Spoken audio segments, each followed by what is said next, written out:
Hey, this is Guy from New Plastic, and today we'll use the procedural snow material we made last time and add procedural rocks to it, all using material nodes only. Feel free to check out the slush pack, which has a bunch of fully procedural slushy materials, melting slushy, snow, rocky snow, dirty snow, and a few more. Link in the description. Also consider supporting the channel on Patreon, where you'll get a bunch of perks and most importantly, help me make more and better content for y'all. Huge shout out to all my illustrious patrons and members: Elad, Spencer Clark, Lynn, KV Davey, Yin and Gong, Guillaume Lopez, The Great Wanderer Studios, Harley Spig, Dave Toro, Builder Bull, Quarantine Peugeot, Sophia Wilton, MS, Emmanuel Ornelas, Baz Pixel, Teho Lai, Super Supers, Suki Violet Su, Jonah Manson, Celia Lopez, Svohas Chari, Hamid, Dennis Gamayev, Evgeny Soloviev, Kudu.es, 3D Monkey Biz, Kaler, Jake, She Was Lost, Pierre Marie Burton, Bragane, Chris Schultz, Mariana Carnavale, Bob, Moworks Limited, Arlen, Elijah Jackson, Maximilian Keslaw, John Cedars, Staff Sobolev, Batalot, Ozan Shahin, Brendan Blair, Jun Zijao, Oscar Valdez, Mohammed, Rex Tien, Marie Robbins, Matthew, Manuel Fernandez de Luca, Victor Ragnamar, Enrique Ponce, Zachary, Haifeng Gao, Schwerste, and everybody else on the list. Your support is incredible. Follow me on Instagram at Ojeng, subscribe, share, hit the bell, comment, eat lots of veggies, let's go. So I made a surface from a cube, and I could have just used a plane, but for the SSS to work, I need an object with volume. If you're not using SSS, you can just use a plane. And I have a little bit of displacement going on. All right, let's add the snow material we made last time, and I'll just turn down the subdivision levels for a quicker response in the live viewer. I'll bring up the density and up the bias to 1 to get less of the SSS effect, since essentially we're dealing with thicker layers of snow here, we're further away. And I'll also increase the albedo flow to 1.1 just to get it a bit more white. And I'll just rescale the surface and kind of play with the position to make it fit right. I'll bring down the exposure a little bit. And this light is still a bit too white for me. That's better. I'll add a mix node, plug the whole displacement noise system to texture 1, add another noise node, plug it into the amount, and let's see how it looks. Doesn't look like much. Let's look at the other mix node. So I'll plug a color correction to it and bring the brightness like to half, and also make the whites of the tiny crystals noise darker. Now I'll plug the new noise into texture 2 as well.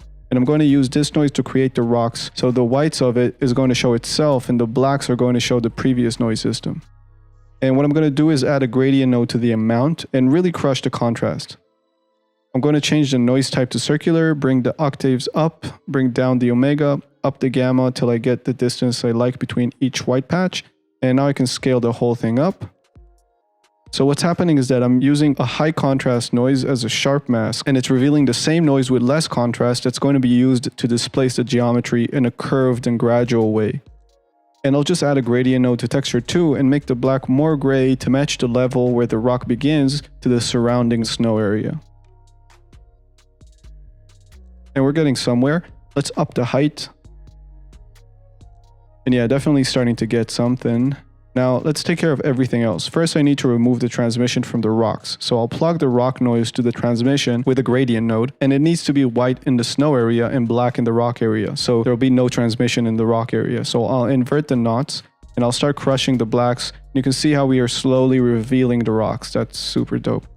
And we're getting these fades at the edges because of the transition in the gradient, which is really cool if you're going for more of an icy lake look, but the snow is more opaque, so I'm going to make the gradient sharper by bringing the knots closer together. The closer they are, the less gray area there will be, and so less semi-transmission texture. Second thing we need to take care of is the coating layer. Right now it's still covering the whole surface, but we don't want the rocks to have it, so I'll add a mix node, use the transmission gradient as the amount, pull the coating noise to texture 2, and add a float node set at 0 to texture 1. And now we got rid of the coating on the rocks. Nice. You can see if I solo the coating channel, we get the texture only in the snow area. Okay, now we need to roughen the rocks up with some bump. So I'll add another mix node, plug the transmission gradient to the amount again, plug the black float node to texture 1, and I'm going to use one of these noises as texture 2. And if I plug that into the bump channel, let's solo this mix node. We can see that the bump was applied to the snow and not the rock, so I'll flip the texture. So now the noise node is in texture 1, and I'll even add a gradient node to it and up the contrast. I'll unsolo the texture and we crash. But we're back, and you can see that now the rocks have this small bump on it, and it's really roughened up the texture. Beautiful. Let's get some color variation on the rocks. So I'll add yet another mix node, plug the transmission gradient to the amount again, and we want the snow area to stay black for the transmission to work. So I'll plug the black float node into texture 2, then use one of the noises as texture 1, then plug that into the albedo. Now we have a color variation on the rocks, and we just need to add a gradient node and play around with the contrast and grayscale amount to get the look that we want. And I can't seem to unsolo the node, so I'll just go here and change it to path tracing, and look at all that color on the rocks. Starting to look real nice. Let's up the height of the displacement even more. And I'll bring in the whites on the rock displacement gradient to raise them a bit more. Alright, let's add some more detail. So I'll add a dirt node to the albedo, flip normals, up the strength, up the radius, and lower the spread. Add a gradient node, invert the knots, up the contrast on it, then mix it with the rest of the albedo system using an add node.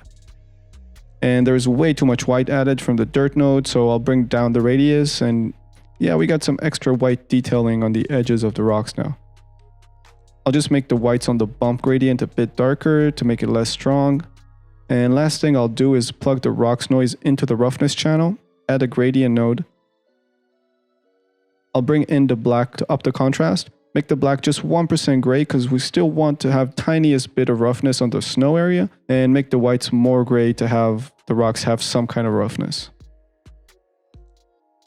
Okay, sick. Let me try and reduce some of these spikes in the snow. I'll increase the subdivision level a bit. I'll bring down the brightness and up the gamma on the snow noise system to make it even darker. And I'll actually make the whites on the tiny crystal noise lighter, then make the color correction even less bright. And if we look at the whole displacement system, maybe the snow is a bit too dark, so I'll bring down the gamma a bit on the color correction. And that's not bad. The dirt node is having too much effect on where the rocks touch the snow, so I'll add a noise to the dirt map to break it up. I'll add a gradient node and make it way darker and high contrast to really break up the dirt. And this is looking much better. Actually looking really dope. I want to make the transition between the rocks and the snow a bit less harsh, so I'll slightly reduce the contrast on the transmission gradient as well as on the rock noise mask that's plugged into the amount in the mix node.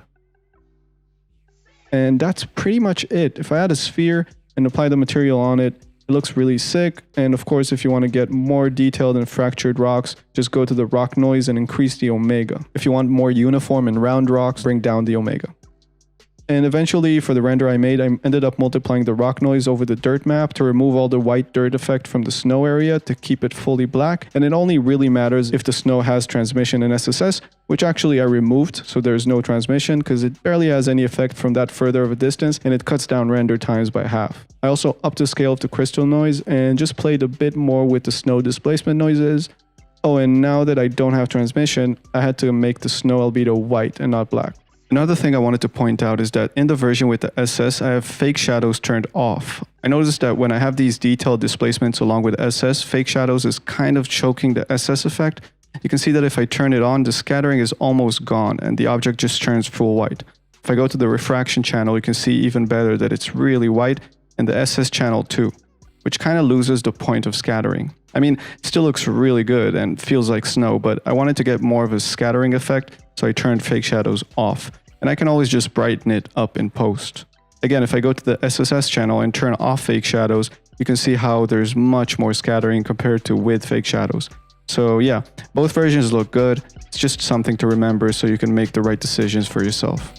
And that's it. Project file will be available for patrons. Feel free to go on my Patreon page and consider supporting. Also check out the procedural slush pack on my Gumroad. And that's it. I love you. Have a great day. Peace.